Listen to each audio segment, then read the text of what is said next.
So let us start to the next chapter, that is topic 6 or chapter 6. आपण आज प्रकरण 6 ला सुरुवात करणार आहोत आणि त्या प्रकरणाचं टायटल आहे जिरायती शेती व पाणलोट क्षेत्र व्यवस्थापन.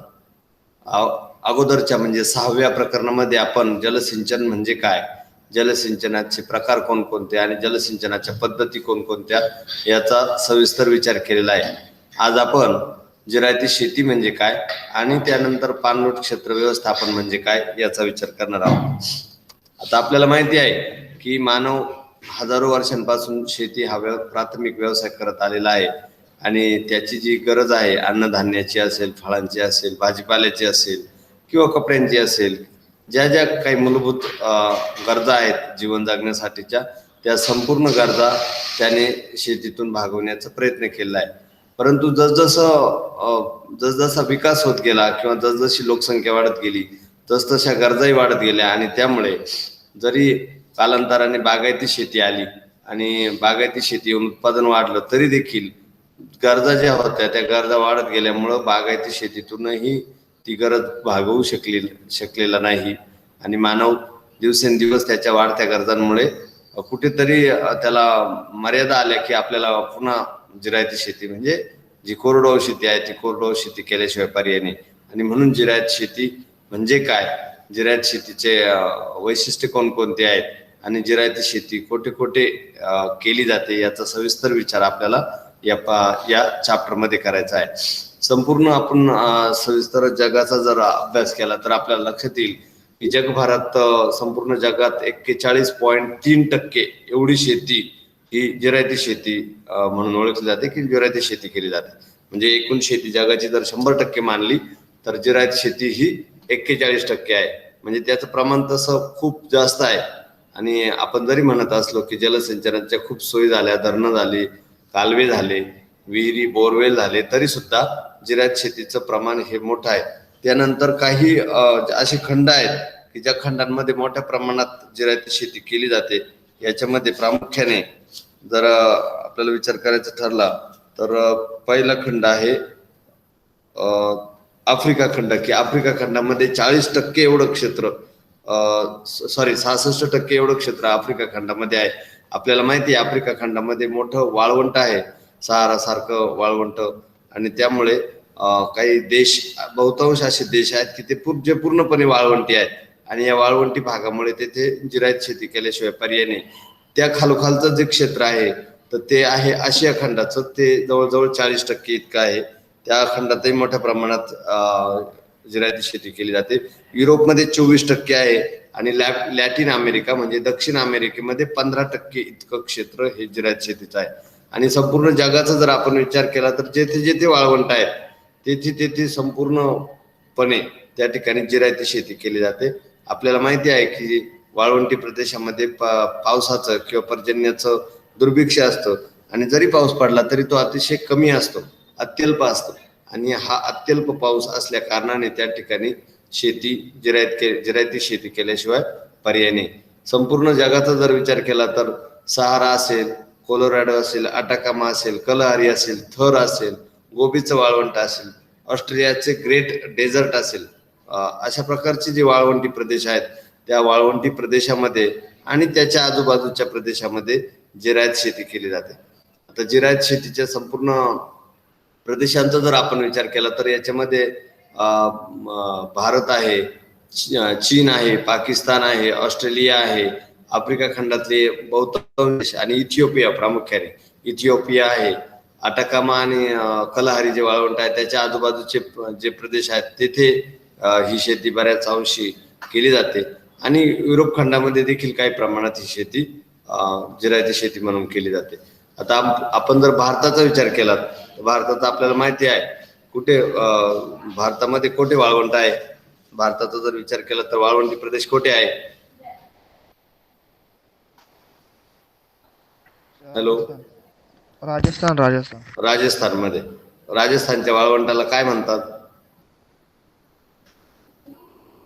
थारचे काय? थारचे वाळवंट. थरचे वाळवंट. राजस्थानच्या वाळवंटाला थरचे वाळवंट म्हणतात. तर तो जो प्रदेश आहे म्हणजे पंजाबचा देखील काही भाग वाळवंटी आहे, खालचा दक्षिणेकडचा भाग हा बऱ्यापैकी 2-3 जिल्हे वाळवंटी आहेत. त्याच्यानंतर पूर्ण राजस्थान आणि गुजरातचा जो उत्तर भाग आहे तो उत्तर भाग देखील वाळवंटी आहे.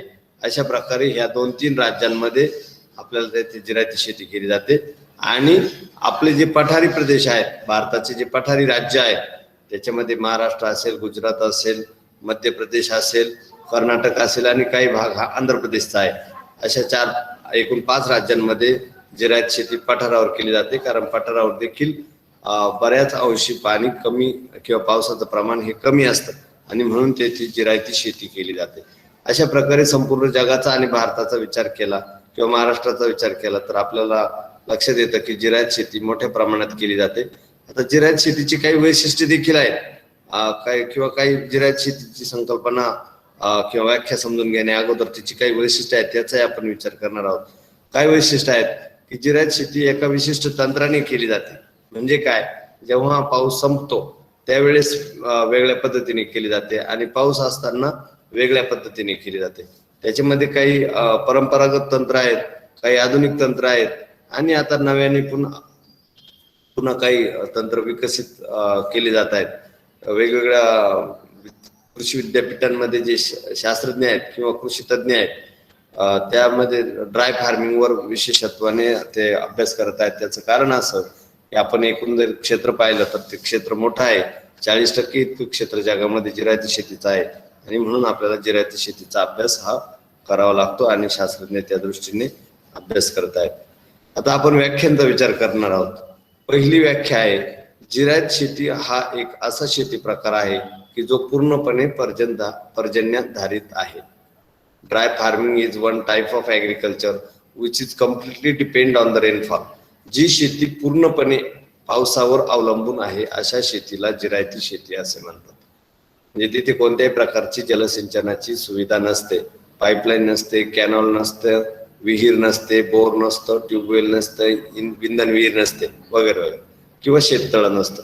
तर अशा कोणत्याही प्रकारची जलसिंचनाची सुविधा नसताना जी शेती केली जाते की जी पूर्णपणे पावसावर अवलंबून आहे अशा शेतीला जिरायत शेती असे म्हणतात. दुसरी व्याख्या आहे, वर्षातील दीर्घ कालावधी कोरडा ऋतूचा असलेल्या प्रदेशातील पर्जन्याधारित शेती म्हणजे कोरड्या प्रदेशातील शेती किंवा जिरायत शेती होय. आता तिचं वैशिष्ट्य ते आहे की ती जिरायती आहे किंवा कोरडी आहे आणि त्याचा जो कालावधी आहे पावसाचा पावसाचा कालावधी कमी असतो आणि कोरडा कालावधी हा जास्त असतो. दीर्घ कालावधी साधारणपणे 8 ते 10 महिने एवढा कालावधी हा कोरडा असतो आणि 2 ते 3 महिने एवढाच कालावधी हा पावसाचा असतो.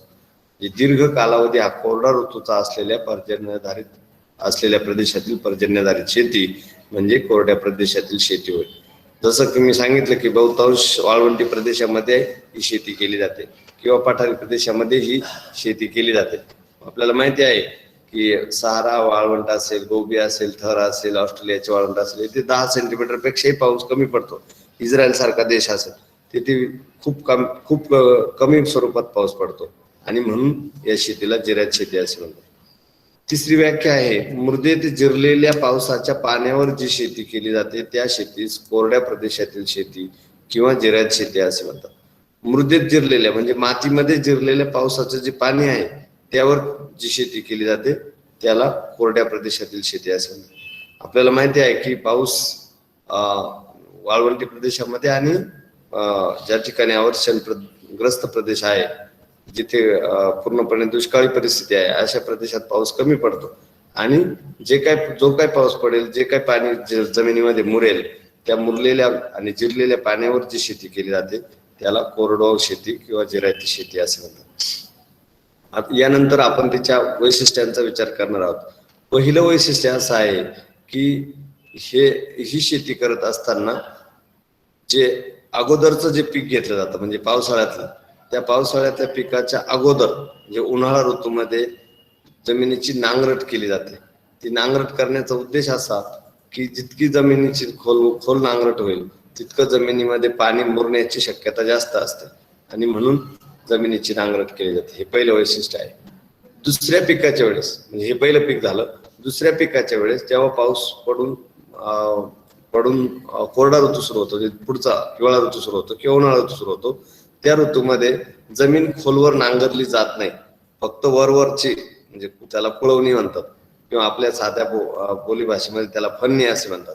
म्हणजे अगोदरच्या पिकासाठी नांगरटी करतात, तर दुसरं वैशिष्ट्य दुसऱ्या पिकासाठी कुळवणी किंवा फन्नी करतात. तर फन्नी करण्याचा उद्देश काय की जितकं तुम्ही वरचेवर मशागत कराल तेवढं जमीन ओपन टू ऍटमॉस्फिअर किंवा ओपन टू टेम्परेचर होणार नाही आणि ते जमीन उघडी न झाल्यामुळे मृदेमध्ये असलेली आर्द्रता टिकून राहील आणि ह्या उपलब्ध असलेल्या आर्द्रतेवर त्या ठिकाणी पुढचं पीक घेता येऊ शकेल, हा उद्देश असतो. हे 2 वैशिष्ट्य आहे. तिसरं वैशिष्ट्य असं की बहुतांश ठिकाणी म्हणजे अगदी 100% असं म्हणणार नाही, पण बहुतांश ठिकाणी या जमिनीमध्ये अन्नधान्याची लागवड केली जाते.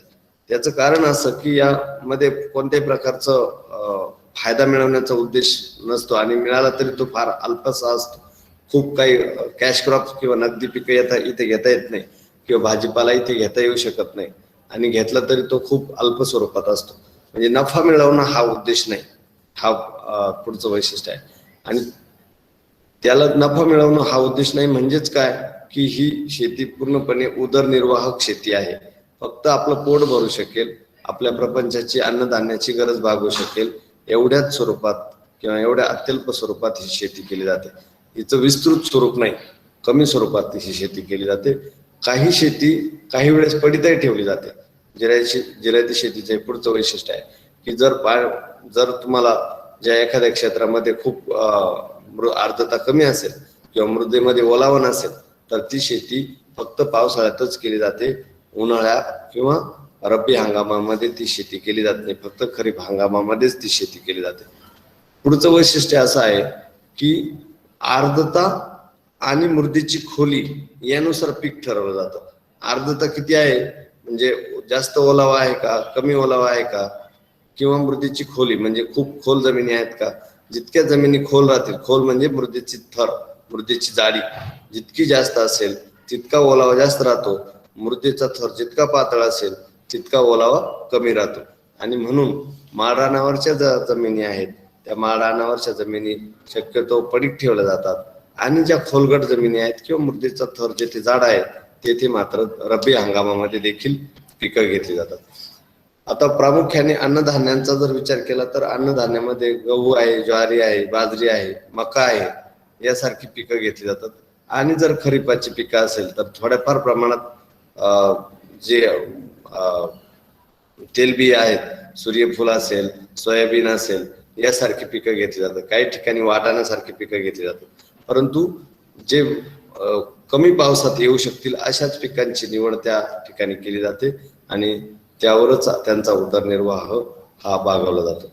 आणि ह्या संपूर्ण वैशिष्ट्यांचा विचार केल्यानंतर आपल्याला पुढचा पॉइंट पाहायचा आहे की नेमकी ही शेती का गरजेची आहे.